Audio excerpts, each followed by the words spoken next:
जय श्री कृष्णा दोस्तों, किशोरी क्रिएशन से मैं सपना शर्मा आप सभी का हार्दिक स्वागत करती हूँ आपके अपने चैनल पर।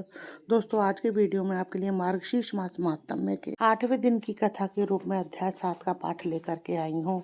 इससे पहले के मार्गशीर्ष मास महात्म्य के 6 अध्याय के वीडियो जो है मैंने मेरे चैनल पर डाले हुए हैं, जिनको आप मेरे चैनल पर जाकर देख भी सकते हैं और श्रवण भी कर सकते हैं। मार्गशीर्ष मास महात्म्य सुनने से मात्र से भगवान कृष्ण की कृपा मिलती है और सुख समृद्धि आती है। ये देखते हैं मार्गशीर्ष मास महात्म्य के अध्याय 8 का पाठ। शीर्ष मास महात्म्य का मैं आपको सुनाऊं उससे पहले श्री कृष्ण का सबसे बढ़िया एक भजन आपको बताती हूँ। हम मंत्र के रूप में भी जानते हैं, श्री कृष्ण गोविंद हरे मुरारी, हे नाथ नारायण वासुदेव। भगवान श्री कृष्ण का प्रमुख भक्ति कीर्तन का मुखड़ा है। इसका ही गायन करो तो भी भगवान तो भी पर्याप्त है। मन में करो, बोलकर करो, अकेले करो, समूह में करो, चाहे जैसे करो, ये बहुत कल्याणकारी है। आइए अब यहाँ इसका अर्थ समझते हैं। इन दोनों पंक्तियों का अर्थ है कि हे श्री कृष्ण, आप हमारे समस्त आंतरिक पापों, विकारों, राक्षसी वृत्तियों आदियों का नाश करो। हमें इंद्रियों की वासनाओं से, स्वाद की गुलामी से और भोग विषयों की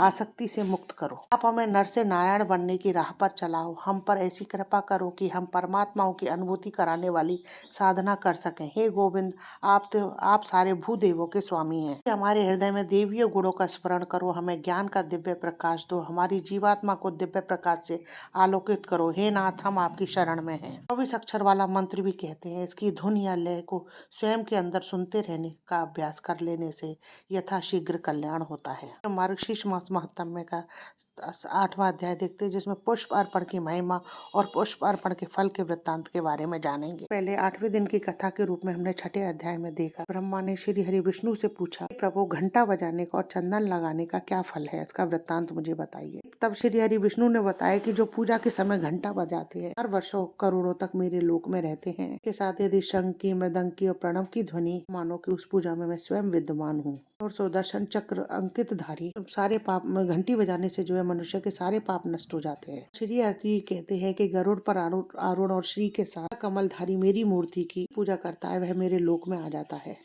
पुष्प, कपूर, तुलसी चीजें अर्पण करने से मैं बहुत प्रसन्न होता हूँ। तुलसी की पत्तियां, तुलसी की टहनियां मार्गशीर्ष मास में मुझे अर्पित करता है। मनुष्य जो है अनंत युगों तक स्वर्ग में रहता है। मरण के चक्र से वह जो है मुक्त हो जाता है। वृत्तांत जानते हैं। भगवान ब्रह्मा ने पूछा, हे देवराज, विभिन्न प्रकार के फूलों की महिमा तथा उनसे मनुष्य को मिलने वाले लाभों के वर्णन का वृत्तांत आप मुझे विस्तार पूर्वक सुनाइए। भगवान ने कहा कि मेरे पुत्र सुनो, मैं फूलों की महिमा तथा उन फूलों के नाम बताऊंगा जो निसंदेह मुझे बहुत ही प्रसन्न करते हैं। मल्लिका, बेला, मालती, चमेली, गुथिका, जूही और अति मुक्त का तेंदुआ और पाटला, तुरही का फूल। मैं आपको यहाँ पर स्कंद पुराण में वर्णित संस्कृत के पुष्पों के नाम भी बता रही हूँ। नाम जानते हैं उनको भी मैं आपको बता रही हूँ। नाम हिंदी में नहीं पता चले उनको आपको संस्कृत में ही बता रही हूँ। हीरा, कनेर, जयंती, विजया, भृंग, कुंजक, कर्णिकारा, कुर्टक, कोणार्का, चंपा, केटाका, कुंडा, चमेली की एक किस्म है ये। हल्दी, मल्लिका, अशोक, तिलका और अपरायोधिका चमेली की एक किस्म है। हे पुत्र, ये पुष्प मेरी पूजा में बहुत शुभ है। कित पुष्पों से तुरंत प्रसन्न होता हूँ मैं। केतकी के पुष्प और पत्ते, भृंगराज, भृंगरा और तुलसी के पत्ते और फूल, मंजरी में उगने वाले कमल, लाल और नीले, पीले, सफेद, ये सभी मार्गशीर्ष मास में मेरे बहुत प्रिय है। तो केवल वे ही पुष्प मेरे लिए उत्तम है जिनका रंग, स्वाद और सुगंध अच्छा हो। सुगंध वाले पुष्प मेरे द्वारा सहनीय रूप से अच्छे माने जाते हैं। केतकी को छोड़कर अन्य सुगंधित पुष्प भी अच्छे हैं। चंपक, चंपा, अशोक, करवीर, युथिका, जूही, परिभद्र, देवदारू, पातल पाटल, गुलाब, बकुला, गिरीशालिनी, बिल्वपत्र, शमी पत्र, जाट की पत्ती, भृंगराज पत्र, भंगरे का पत्ता, तमाल और आंवला का पत्र, ये सभी मेरे पूजन के लिए उत्तम है। पुत्र, मेरी पूजा वन के पुष्पों या पर्वतों के पत्तों से करनी चाहिए। वे वासी नहीं होने चाहिए, अर्थात तोड़ने के बाद अधिक समय नहीं बीता होना चाहिए। उनको तुरंत भगवान की पूजा में जो है प्रयोग करना चाहिए। उनमें किसी प्रकार के छेद आदि भी नहीं होने चाहिए। कोई कीट नहीं चिपकना नहीं चाहिए। पूजा से पहले उन पर जल छिड़कना चाहिए, उनको साफ स्वच्छ करना चाहिए। पूजा उद्यानों और बगीचों के फूलों से भी की जा सकती है। यदि उत्तम कोटि के पुष्पों से मेरी पूजा की जाए तो पुण्य अधिक प्राप्त होता है। शीश मास में पुष्प अर्पित करने से मनुष्य वह पुण्य प्राप्त होता है जो पुण्य लोग अच्छे आचरण, तप आदि वेदों में पर महारत रखने वाले सुपात्र को 10 स्वर्ण मुद्राएं, संभवतः 10 तोला सोना देने से प्राप्त होता है। यदि मुझे 1 करोड़ पुष्प अर्पित किया जाए तो 10 स्वर्ण मुद्राएं संभवतः 10 तोला सोना देने से मिलने वाले पुण्य से भी अधिक पुण्य प्राप्त होता है। पुष्प और पुष्प में अंतर जान लो।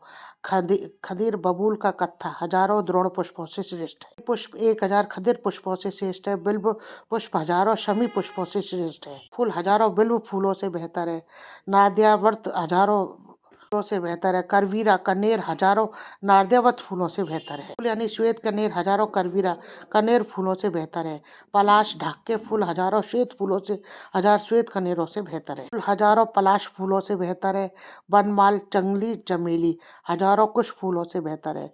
चंपक चंपा हजारों बनमाला फूलों से बेहतर है। अशोक फूल 100 चंपक चंपा के फूलों से बेहतर है। सुवंती का फूल हजारों अशोक फूलों से बेहतर है। कोजाक का फूल 1000 सेवंती पुष्पों से श्रेष्ठ है। यानी चमेली का पुष्प 1000 कुंजाक पुष्पों से श्रेष्ठ है। संध्या पुष्प 1000 मालती चमेली पुष्पों से श्रेष्ठ है। संध्या पुष्प 1000 संध्या पुष्पों से श्रेष्ठ है। त्रिसंध्या श्वेत पुष्प 1000 त्रिसंध्या लाल पुष्पों से श्रेष्ठ है। पुष्प चमेली चमेली की एक किस्म है। 1000 त्रिसंध्या श्वेत पुष्पों से श्रेष्ठ है। जाति पुष्प जायफल का फूल 1000 कुंद पुष्पों से श्रेष्ठ है। पुष्प यानी जायफल का फूल अन्य सभी पुष्पों से श्रेष्ठ है। जो पुरुष मुझे 1000 जति पुष्पों से युक्त अति सुंदर माला अर्पण करता है उसका पुण्य सुनो। हजारों करोड़ों कल्प और सैकड़ों करोड़ कल्पों तक मेरे नगर में रहता है उसमें मेरे समान बल और पराक्रम होगा। फूल मेरी पूजा के लिए अच्छे हैं तो उसके पत्ते भी अच्छे हैं। यदि वे उपलब्ध न हो तो फल उपयोग में लाया जा सकता है। फूलों पत्तों और फलों से मेरी पूजा करने से 10,000 स्वर्ण मुद्राएं संभवतः 10 तोला चढ़ाने का फल प्राप्त होता है। मार्गशीर्ष मास में इन फूलों से मेरी पूजा करते हैं तो मैं प्रसन्न होकर उनको भक्ति प्रदान करता हूँ। कोई संदेह नहीं है हे देवों के देव, उन फूलों से प्रसन्न होकर मैं उन्हें धन पत्र स्त्री उत्तम जीवन साथी जो कुछ भी वे चाहते हैं वह सब प्रदान करता हूँ। स्कंद पुराण महापुराण मार्गशीर्ष मास मातम में पुष्प अर्पण सप्तम अध्याय संपूर्णम। दोस्तों यदि वीडियो अच्छा लगे तो लाइक शेयर करें, चैनल को सब्सक्राइब करें, पास ही में बेल आइकन को दबाएं ताकि आने वाले हर नए वीडियो का नोटिफिकेशन आपको मिल जाए। कमेंट्स बॉक्स में जो है राधे राधे लिखें। हिंदू धर्म रीति रिवाज कथा कहानी जानने के लिए चैनल पर बने रहने के लिए बहुत बहुत धन्यवाद। जय श्री कृष्ण दोस्तों, राधे राधे।